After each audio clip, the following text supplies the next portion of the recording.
de gran nivel, de gran gravitación internacional. El presidente de entonces, don Julio Humberto Grondona, fue el jefe político de la FIFA, fue el estratega de la Conmebol y fue el líder por 35 años del fútbol argentino. Se dedicó exclusivamente a AFA, miró lo macro sobre lo micro y condujo a la Asociación del Fútbol Argentino a considerarse una potencia en el fútbol mundial. La AFA actual está manejada por muy bajo nivel dirigencial, con actos de dudosa transparencia, con tránsito por pasillos de juzgados, con cuestionamientos a una asamblea llevada virtualmente a cabo en el mes de mayo. Una AFA en crisis, en decadencia, una AFA sin estatura, una AFA que le queda grande a quienes la conducen y que además quienes la conducen se valen de la AFA para llevar a cabo actos que la justicia determinará si son legales, válidos, éticos, morales y transparentes. Ajá. Bueno, acá mi amigo Beto, yo le cuento un poquito, don Ernesto.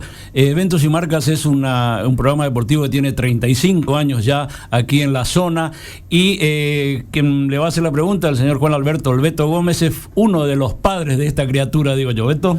¿Cómo te va, Eduardo? Una vez más, y por supuesto a Ernesto también un cariño grande, ¿no? A la distancia, un abrazo, y lógicamente que, como bien lo presentabas vos, es un gusto, ¿no? Poder charlar con alguien que conoce y muy bien al dedillo todos los intríngulis que por allí, utilizando una palabra... Los pasillos. Efectivamente, ¿no? No solamente del fútbol, hay que también decirlo, ¿no? Sí, el boxeo. Del boxeo también, ¿por qué no?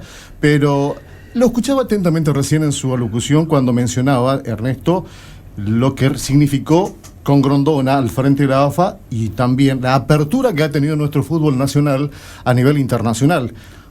Hoy día, lamentablemente, tras el deceso de aquel que dirigiera por 40 años prácticamente, ¿no?, la Asociación del Fútbol Argentino, ya no se tiene esa representatividad y por ende, independientemente de que es una cantera que al fútbol argentino, por supuesto, provee al mundo de valores, esto no tiene un poco el peso que en su momento tenía, por ejemplo, a nivel sudamericano y o también internacional a través de la FIFA, ¿no, Cherkis? Lo que pasa es que estamos hablando de diferentes categorías de dirigentes, Beto. Sí, no, lógicamente, salvando la distancia, la diferencia, ¿no?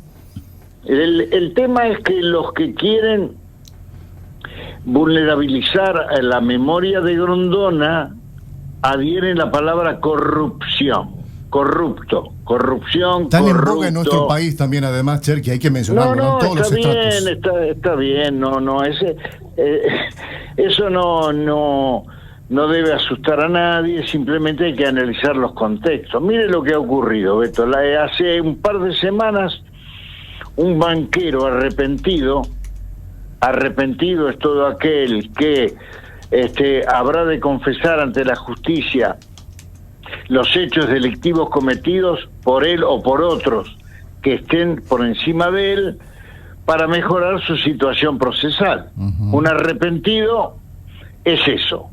Una figura nueva, si se quiere, dentro de nuestro derecho, ¿no? En los últimos años. Dentro de nuestro derecho. En Estados Unidos se usa mucho, porque entonces se puede acordar con el juez, con el tribunal, se pueden acordar penas menores. Bueno, no importa. Un banquero, no la justicia, Beto, un banquero declaró que giró 37 millones de dólares, de los cuales eran 25 para Julio Grondona,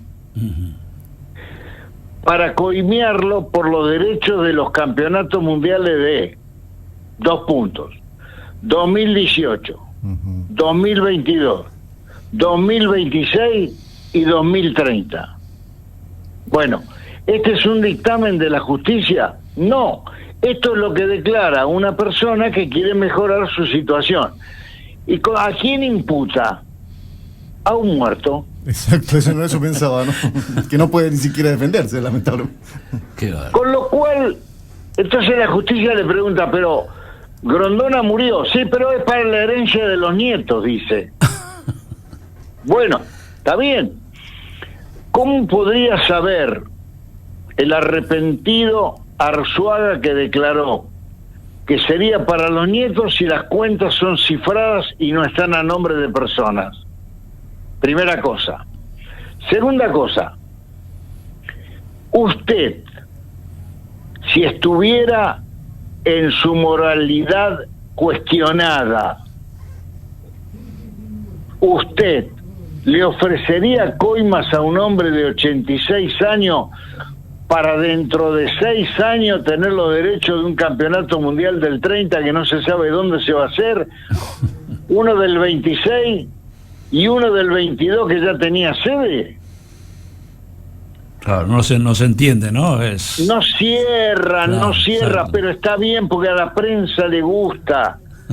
A la prensa le gusta porque hay una prensa interesada. Piensen ustedes, queridos amigos, que Grondona fue el primer argentino que rompió unilateralmente un contrato con el Grupo Clarín.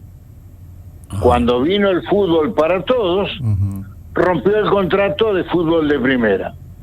Y le rompió un contrato al grupo periodístico más poderoso de la Argentina, que tiene 240 medios en todo el país, de manera que 240 veces por día, durante todos los días, entre la rescisión de ese contrato y la muerte de Grondona, lo que se escribió fue corrupción. Chau. Claro. No hay manera. Clarito. Ahora, lo que estamos diciendo, Beto, Eduardo, estamos analizando la gestión, por eso quise hablar de corrupción primero. La gestión de Grondona es la gestión del dirigente político y social más importante que tuvo la Argentina a través de la historia. Cherky, quizás le moleste un poco la pregunta directa, ¿no?, que voy a formular, pero es cierto, esta palabra estuvo y ha estado y estará, lamentablemente, por muchísimo tiempo. Tal vez nosotros ya ni siquiera estemos atravesando o pisando esta tierra, pero se seguirá mencionando, ¿no?, a través de la historia, del tiempo y demás. Usted mencionó recién...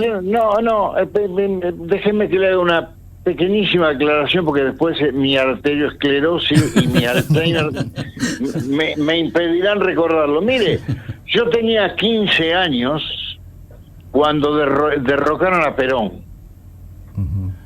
Y desde los 15 años hasta que fui adulto, padre de familia y todo lo demás, leí en los diarios, que eran, digamos, la vedette mediática de entonces, los diarios, la gente se informaba por los diarios, luego por la radio. ¿No? El papel, el diario papel, hoy día es todo digital.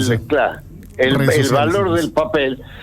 Yo durante muchos años, siendo estudiante de la escuela secundaria, siendo estudiante de la universidad, leía, cada vez que se mencionaba a Perón, se hablaba de corrupción. Era violador de menores, estafador, ladrón, expropiador compulsivo, tenía un montón de patrimonio que le había robado al país. Y 20 años después, parece que no era así, como nos dijeron durante 20 años.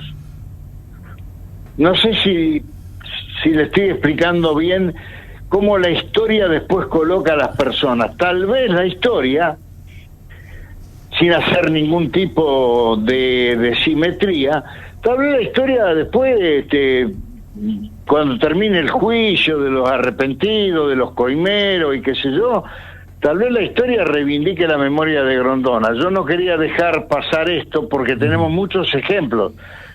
Las cosas van fluyendo de una manera tal que la historia es diferente la historia verdadera es diferente respecto de la historia escrita. Y la historia es según quien la cuente también, además, hay que tener claro. Y la historia es según quien la cuenta. Mira, también que pueda tener claro, ¿no? Claro.